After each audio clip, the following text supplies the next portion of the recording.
Hi, everybody. Welcome to the first ever Underground Minisode. I'm Woo! Rick Howard. I'm here with Scott McKinley and Sean Hello. Hills. Hello, hello. Hi, everybody.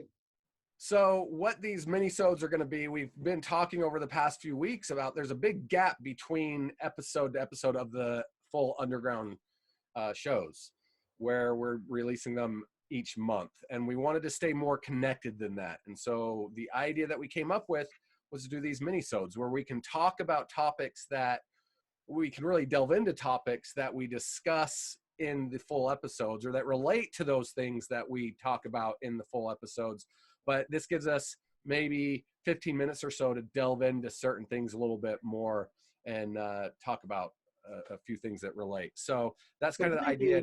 Completely with the intention of sparking your interest and hopefully getting you to do a little bit of research and checking in on some of the stuff that you hear us talk about in our episodes, but we just want to make sure that you can get more information. Right, and we're gonna mention things that we're not gonna have time to really go into full detail about, and we're gonna share links to videos and different things to guide you to places to find out more information. You can certainly reach out to us and ask us, but this is just to kind of start the process of bringing up new topics for you to think about and go down different roads. So with that in mind, what better place to start than the actual awakening? Yeah, so It all begins. I was just gonna say we briefly mentioned an awakening or a spiritual awakening in episode 1, and so we decided that would be a good place to start these minisodes is with what a spiritual awakening is. So Scott, a day or two ago, you posted a quote that somebody had about what an awakening is. Do you mind reading that for us? Yeah, no, not at all. This is an author who's written a lot of books about awareness and attraction, law of attraction, and abundance. His name is Sylvester McNutt, and he says, you reach a point where you feel yourself going through an awakening. You look at what you used to do and who you used to be. It hurts because you realize you believed in and promoted nonsense.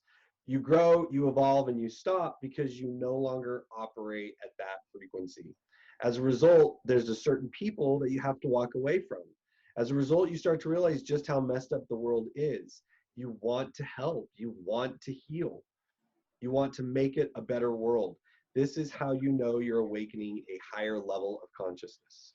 So, to me, and that when you posted that, I shared with you that would be a good thing to share in this episode, because to me, it really speaks to what an awakening means to me, and what your awakening is might be different to each individual person. But this one sort of spoke, and just kind of coming to the realization that the things that you thought you believed all along are basically bullshit to you now. And kind of opening your eyes and wanting to explore, okay, well, if that's bullshit, then what do I believe? Yeah. You know, what else is out there? So, Sean, why don't you delve into that a little bit more as far as what the awakening means to you?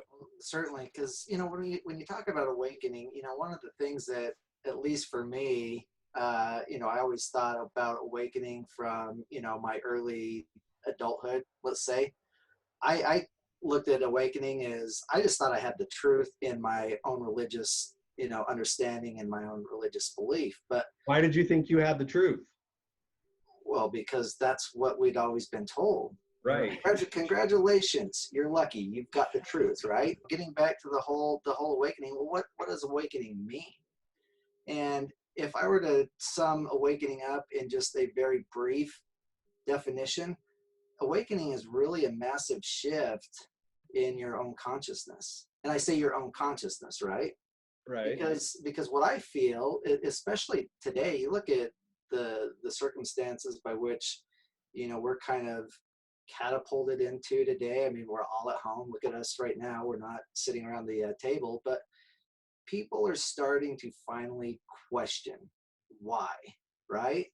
And whether it's religion, whether it's politics, whether it's whatever you want to add to it, people are really starting to come to that realization of questioning, and somehow that questioning eventually leads to the awakening, right? And I think you had a point, Rick. Well, there's two things that brings up for me. Number one, it seems like it's much more prevalent today. It seems like people are becoming much more awakened today. So my first question is, why do you think that is? And secondly, you shared with us earlier that your awakening wasn't triggered by anything spiritual or religious. It was something different. So I want you to talk about both of those things.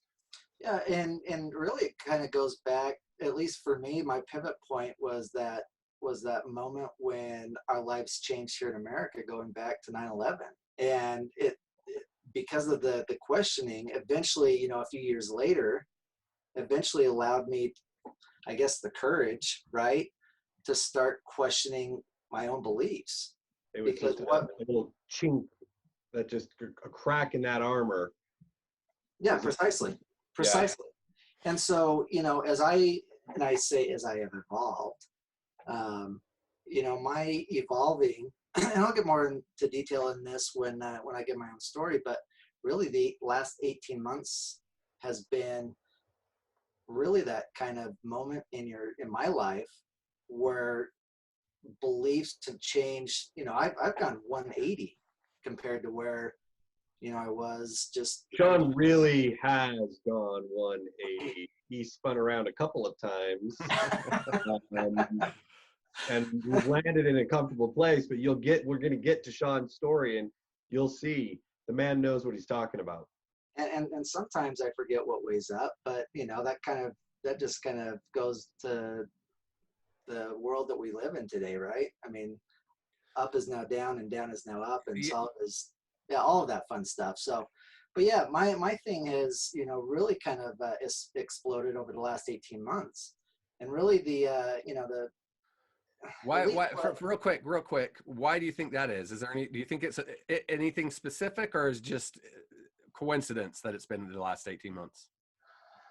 Well, no, I certainly don't believe in coincidences anymore. And the reason for that is really I started to learn what it was to awaken. And when I realized that the key to personal awakening really comes to focusing on changing what's in here and what's in here. Because most times, and it's humanity, it's human nature to, want to change everybody else because I'm not the problem. However, when you start to look within, and that's where the magic is. And how do you look within? So you found yourself in the midst of this, at least the beginning of awakening for yourself. Yeah. And you want to explore it, you want to expand on it, and you finally get the that aha moment that, okay, it needs to start from within. Mm-hmm. So what do? How do you evolve that? And ultimately, and if I can, what I'd like to do is just share a brief, and we'll talk more about this later because it's a very vast subject. But the Law of One series talks about the mind must be open like a door. And here's the key. The key to opening that door is silence. Now, what the hell does that mean? Silence. Well, I can go silent, right? But ultimately, it led me to meditation. And Scott, this goes back to when we were talking, years ago about meditation, and always thinking, meditation to me I was always told that meditation was like I'm praying, right? Hippie bullshit. And hippie bullshit, right? But when I started to look into meditation, really get into meditation, that just opened up a complete. That's when you changed. That's when you really took your awakening to a completely different level. So two things about that. And then I still want to get back to my original question of why do we see more of an awakening right now? But before you get to that, so what do you feel that meditation did to allow you to start that process? And then I want you to maybe provide people with some places or techniques or just a couple tips that you found work for you. That can be a loaded question, but where it really started to happen for me is understanding really the technique to meditation. And meditation is all about silencing the mind. Now, that's always easier said than done, right? Because we have We have thoughts continually going through our head. And as as science has told us, we have 60 to 70,000 thoughts that run through our head every single day. And I used to think that was absurd. Well, start to meditate, and you start to realize, oh my God, we're not too far off, because I can't keep my mind focused enough, and this is going back to the beginning, right? But really quieting the mind. So what do you do? How do you learn to do that? Practice. A lot of practice. I want to make this point really clear so we don't misguide these people that might be watching this. You can't stop the thoughts. You can't No. Eastern philosophy on meditation is the thoughts are going to come. It's the Western philosophy that says you've got to stop the thoughts.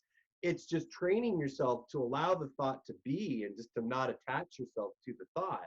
When you meditate, those things, you're gonna think, you're gonna have thoughts, and it's just a guided meditation that I listen to a lot. She just says, just let the thought go like a cloud. Just see it and let it go. Don't give any focus to it. I wanted to make one point to you, Rick, and correct me if I'm wrong, because a lot of times, because we do live in this Western culture, we really have that need of instant gratification, right? Because more now than in any time, I think, in history, just because we have access to so much stuff right now.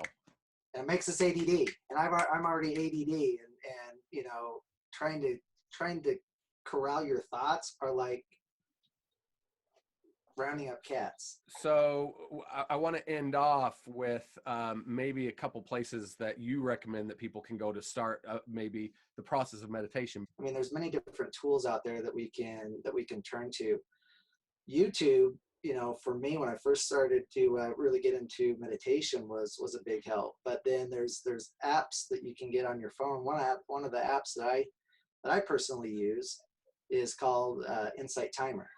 And Insight Timer has probably over 30,000 different meditations that you can do for free. And they're great because they're guided, they're musical, and they offer a lot of courses on teaching how meditation works. And I think for people like me who have a hard time with meditation, which is, I'm sure, is most people, the thing that's so great about that is what you said as far as them being guided, because then you have somebody sort of leading you through the process, and you don't have to just sit there wondering, what do I do next? Am I doing this right? And having all those thoughts as you're trying to let go of the thoughts, you just have all those thoughts flooding in. Can I say something just really fast to kind of just summarize the awakening as kind of how I see it? And I'm going to use a kids movie as an example, because I use this all the time with my clients, where I'll be working with somebody for, weeks, sometimes months. And then that moment where they explain that they were about to have a thought and act on it, and then they caught it, and it was that, whoa, who just caught that thought that just happened right there? And I was having a coaching session with a client the other day, and she just shared one of those moments with me.